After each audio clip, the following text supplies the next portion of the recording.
ये कहानी है एक ऐसे गांव की जो देखने में बेहद खूबसूरत था। उसी गांव में एक खुशहाल परिवार रहता था और उसी परिवार में दो लोग थे, पायल और राय स्टार। बचपन से ही राय स्टार और पायल एक दूसरे को बेहद पसंद करते थे, लेकिन उनके घर वाले इस रिश्ते से खुश नहीं थे। उन्होंने कभी भी इनकी शादी को मंजूरी नहीं दी। आखिरकार प्यार ने डर को हरा दिया और राय स्टार और पायल ने घर से भागकर शादी कर ली।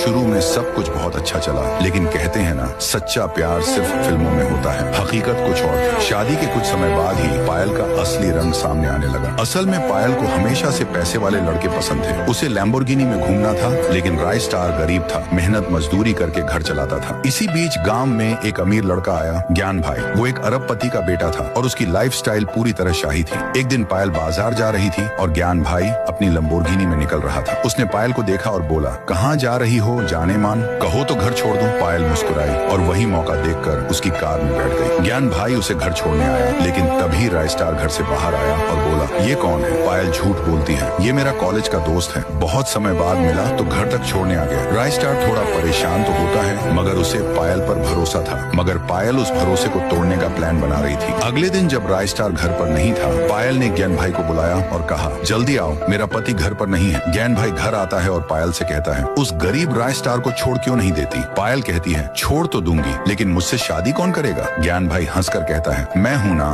तभी राय स्टार वहां पहुंच जाता है और गुस्से में चिल्लाता है, ये क्या हो रहा है? वो ज्ञान भाई को घर से निकाल देता है और पायल से कहता है, तुमने मुझे धोखा क्यों दिया? पायल रोते हुए माफी मांगती है। राय स्टार, जो अब भी उससे प्यार करता था, एक आखिरी मौका देता है, मगर ये धोखे की सिर्फ शुरुआत थी। अगले दिन पायल ज्ञान भाई से मिलती है और कहती है, हमें राय स्टार से पीछा छुड़ाना होगा। ज्ञान भाई जवाब देता है, ठीक है, कल इसकी कहानी खत्म कर देते हैं। अगले दिन रात को ज्ञान भाई और पायल राय स्टार के घर आते हैं। राय स्टार अपने कमरे में सो रहा होता है। ज्ञान भाई घर में धुआं फैला देता है, सब कुछ तबाह हो जाता है। कुछ देर बाद धुआं हटता है और राय स्टार कमरे में नहीं होता। जैसे ही पायल मुड़ती है, वो देखती है राय स्टार और ज्ञान भाई दोनों उसके पीछे खड़े हैं। राय स्टार कहता है, तुम्हें क्या लगा ये ज्ञान भाई तुम्हारा आशिक है? ये मेरा बचपन का दोस्त है, हम दोनों सिर्फ तुम्हारा इम्तिहान ले रहे थे कि क्या तुम वाकई प्यार के काबिल हो। पायल जमीन पर गिरकर रोने लगती है, माफ कर दो मुझे, मुझसे गलती हो गई। ज्ञान भाई बोलता है, धोखेबाजों को माफी नहीं, मौत मिलती है। और एक गोली चलती है।